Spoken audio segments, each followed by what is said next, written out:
Hey everyone, welcome back to the Made for the Range YouTube channel. Very excited today. I am at ERX Putter Fitting Studio here in Carlsbad, which also happens to be Evnroll's headquarters, which is super cool. I've got Greg here with me today, and we're going to talk about the new Zero lineup. So just really quick, introduce yourself, and then we'll just kind of dive into the putters. Yeah, well, I'm Greg Sabella, the Vice President of Marketing here at Evnroll, and been in the golf industry my whole career at other OEMs, and love what we do here at Evnroll, and get the chance to work with Guerin in the design process, not only on the marketing side, but really learn from Guerin on how to design putters in a great way has been awesome. Yeah, it's just on that note real quick before we dive into the putters. It's been so interesting.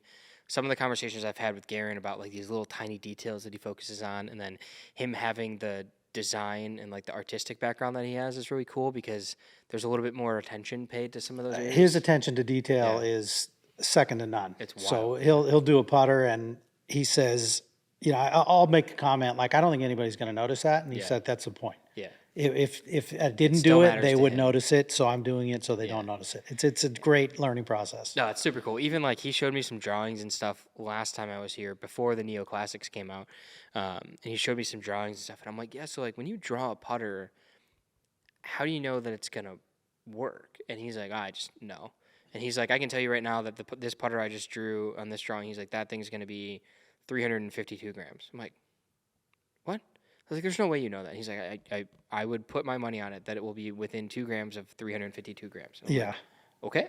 No, he's good. I believe you. He's good at what he does. Yeah. Okay, so then diving into the brand new Zero lineup. So I was a huge fan of the original Zero. I thought it was I don't have any brand efficiencies here, so I thought it was better than the other option on the market. I had always loved it. It felt so good. And then combining it with, obviously, the Evnroll methodology and, like, with Sweet Face and everything, it was just a really good putter that had a really cool story. And then the boom happened of the concept of that putter.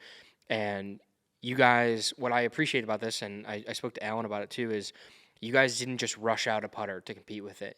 There was a little bit of time taken, and there was a lot of internal discussion and development to make sure that you guys released something that was truly worth, the Evnroll name being put on it and what it means to Guerin and the rest of the team here. And not only did you guys give us a new Zero shape, which, again, I love this shape. I actually think it's cool. Some people say it's big and whatever, but I think it's sick. But we also got 2 more traditional shapes, you could call them, with the 2 shape and the 5 shape. So walk us through the development quick of what went into the design of this. Obviously, there's one very unique attribute with the neck. And then what was the decision to go not only from the traditional Zero shape, but into the other ones as well? Yeah, I think, fortunately, kind of learning from Guerin through the process was, we know the concept of low torque or zero torque in putters is beneficial to a great amount of players. Yeah. Not everybody, but a lot of players. Keeping that putter square through the zone longer typically helps. Yeah. The original Zero concept, some people loved the shape, right? It was massive MOI because it had this 4-point weighting. It was back shafted with a grip that was offset to get your hands out in front.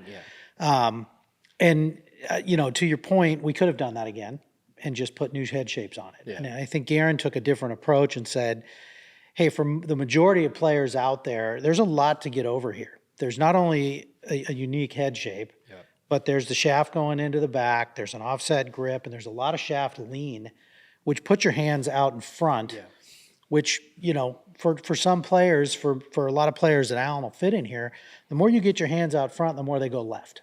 And so you either pull or wipe it across the face, neither of which are great for your putting stroke. So he took a totally different mindset and said, how can I achieve this in a more elegant way? And playing around with hosel configurations, right? A plumber's neck hosel has been in the market for, decades and decades. Very long time. Not difficult to look down at. And so when he first did the prototype and flipped it, and through some engineering got it to point the shaft right through the club head's CG or just above it, we looked down at it and said, wow, it doesn't look that weird from the playing position. And part of that is there's no shaft lean. So he got rid of what we like to say, that kind of awkward shaft lean, straight presentation. And, you know, if you look at the hosel from kind of this angle, it does look, you know, different. Yeah. When you look straight down at it, there's not much difference to what Yeah. you've seen, you know, for years and years and years. Yeah. So that was the original kind of thought. And then, you know, he kept doing designs and kept doing designs, and we kept plugging them in and trying to figure out where the loft needed to be and the weight. And, you know, we came into this room and did some testing, and the reduction of rotation of the putter was pretty striking, which prompted us to move. Yeah, so obviously, so one of the big buzzwords with this category is zero torque. And there's a lot of debate around what that term actually means and how people measure it and the fact that it's measured differently between this, this, and this. And so explain to the audience at a high level what actually is zero torque or low torque or reducing the effects of torque. In my head, they're all kind of the same thing. What does that actually mean to them and their putting stroke? Yeah, and it's a great point, right? Everybody uses different terminology. We call it face forward. Yes. Which means when you balance this on a fulcrum, the face of the putter always faces towards your target. Yeah. So face forward. What it does is it prevents this from wanting to flop open or you having to manipulate it too much to keep it square through that zone. So for a lot of players, if you have a big swinging, you know, you take it inside the plane and open it up too much. Yeah. If you're really skilled and your timing's great and you practice a lot, you can get it back to square, to zero at impact. Mm-hmm. But we don't all have that luxury, and we're not all that talented. So if we can help you maintain that square zone for just a fraction longer, we've seen that more putts start on your intended line and end up on your intended line, which ends up equaling lower scores and better putting. So we do have, there's two other shapes now. We've got the 5S and then the 2 shape. What was, obviously you guys have had that 2 shape since the inception of Evnroll. Was there any special consideration that had to be made to anything in the design of the putters to make sure that this concept would work with those shapes? Like, what had to change to make that happen? So the Z2S, S for steel, is actually a little bit shorter and a little bit deeper than the kind of iconic ER2. And that's done to make the putter symmetrical. So when you do point it where we want to point the shaft, it balances perfectly and faces forward. Okay. So there was a lot of engineering that went into not only the shape and weight and the size of those pads, but also the tilt of that reverse offset hosel. Yeah. So the Z1 mallet has a pretty perpendicular offset hosel. This one has more lean to it because the club is longer and the shaft insertion point is closer towards the heel. So, you know, a lot of people when we first were debuting this, and they'd say, "Oh, Guerin just flipped the hosel and put a lefty in there." Yeah, it's not that simple, right? By look, I could agree with him. By what I know he had to do from a design standpoint, it was not as simple as flipping that hosel. Yeah, absolutely. And I think that's a very important distinction for people to make. This is not something where you can just say like, okay, I want to make this putter zero torque, and you can take that putter and just make changes to it until it's zero torque. There's a lot that goes into making this work, and part of that is also, you just talked about the stroke and the ability of the putter to stay square as you take it back and come through. But what's unique and I think very misunderstood about this category of putter is that that doesn't mean that you have to be straight back, straight through on your putting stroke. That's not what this is saying. So go into that real quick. 100% correct. Yeah. So I'll tell you my first experience with kind of our prototype version, and I'm begging Guerin, can I take this to the course? Can I take it to the course? Finally, he said, okay, you can take it to the course. Just mind who you're playing with, exactly, right? Because there's a lot of industry people at Goat Hill, which is where I play. Yeah. So I took it out there with, my son and a trusted third. Yeah. And I think I tried to adjust my stroke to be straight back and straight through, because in my mind, that's what I knew the putter wanted to do. And I putted good, not great. And so I came back and I talked to Guerin. He said, no, you don't change anything. You let the putter do what the putter's designed to do. So next round out, night and day. I made so many putts from 4, 5, 6 feet that I would typically kind of stress over. And once the first couple go in, your confidence you're goes just through the draining 'em, roof. And yeah. I'm like, this is point and shoot. Yeah. And it's been in the bag ever since. Yeah. But I didn't change anything on my stroke, which I'm sure has flaws. I'm Sure. sure I opened We all it too do, yeah. much sometimes and closed it too much. This has kind of equalized those, which has Yeah. allowed me to putt better, particularly from that kind of range where most amateurs would say, I can make this. I Yeah. should make this. Not your 60 footers, but inside of 10 feet, I feel like I should make it, Yeah, even though absolutely. statistically Yeah. I don't. Yeah. It's an interesting thing too, because like it's the biggest, it's one of the biggest battles that I have doing what I'm doing is talking to people about the differences and stuff, because sometimes it's minute, but sometimes it's huge, right? You can't post a video about a zero torque thing without somebody saying, just get a center shafted putter. I'm like, but it's really, really different things. Like, I understand that you think that face balance and zero torque is the same, but like, it's just super not. And the important thing I think a lot of people also don't understand about zero torque is the aiming a putter with zero torque is actually a huge deal, because zero torque is not meant to come back to square. It's meant to come back to where you left it. And that is huge for people. So if you set up and you're aimed 6 inches left, the putter in its capabilities is going to return exactly where you left it from. Where you started. Yeah, so it goes into the fact that there's more that goes into these where the hosels aren't exactly the same on these three models. It goes into why getting more shapes available is important, and then also doing a fitting and knowing which one of these shapes and how that putter is going to be set up for you makes an easy technology even easier. Right, because to your point, not everybody loves a mallet. Not everybody loves a blade, and the reason Guerin decided to design 3 models is to try to cover the gamut of people who want to either experiment and test or come in and get fit. Yeah. Different side alignment lines. The Z1 has a circle and 2 lines. Yep.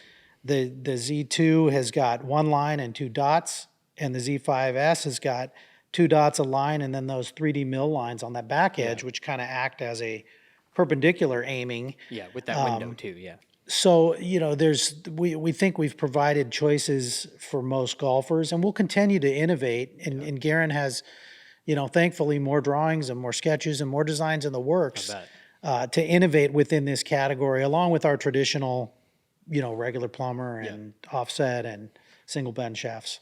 Yeah, for sure. I mean, you said it too in the beginning. It's that the zero torque thing, although it became a giant trend, it's not for everybody. It's not like the zero trend is not eliminating the need for traditional putters by any sense. It's just that to do it correctly and to bring out new putters to add to a lineup is huge, because the way I'm starting to think about it myself is we have toe hang options. If you go face balanced to 60 degrees or whatever it is, there's 5 different toe hangs you can find in there for people of various arcs in their putting stroke, in a general basis. Yeah. But then once you get to face balance, it's like, well, it kind of makes sense that we could start to go the other way, because it could be the opposite of that person, right? Like a lot of the people that go into something super toe hang is if you're leaving the putt out to the right. But what about everybody that leaves the putt out to the left? Or have we been ignoring those people, or has face balance just worked okay? So when this zero thing became such a huge deal, and there's been a couple articles that are a little extreme about this is the elimination of the traditional putter. I don't see it that way, and I think again that's why I look around and there's these 3 models, but there's also 30 other putter heads around me, and it's important. It's that it's an extension of the line, and that it's not a. It's something that works for a lot of people, and it's going to be extremely helpful for a lot of people, and it fits a wider bucket than traditional toe hang options do, but it's really important to get fit for the putter. It's super important to make sure that you pick the right head shape for you, that you've got that head weight dialed in is a huge thing with zero torque. Length, weight, grip, all of that alignment comes into play. And again, Guerin's kind of mindset was let's take what's been trending, and we know there's some benefits to it to a lot of players, and in his words, create a more elegant offering than taking any one of our designs and back shafting it with 3 degrees of shaft lean and an offset grip. Yeah. That's not to downplay that, because there's merit to what it produces.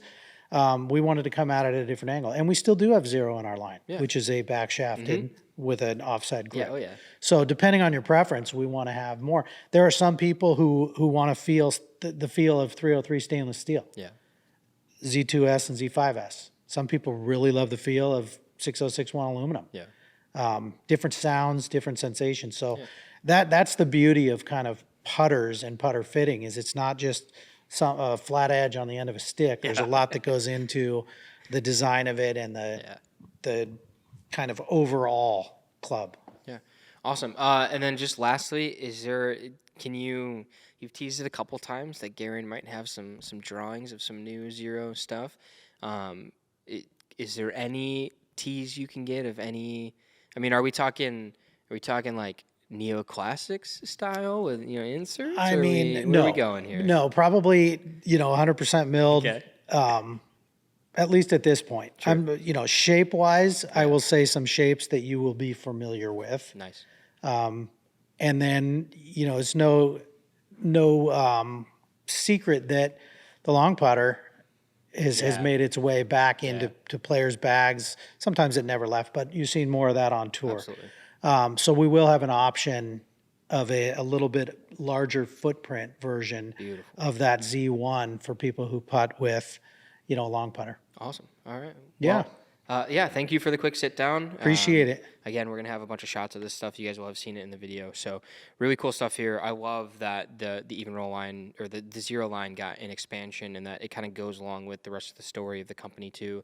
You still get sweet face technology, which is huge. It's, making sure that you're keeping up your energy and then also helping with start line and then really controlling spin when you don't hit the putter out of the center of the face.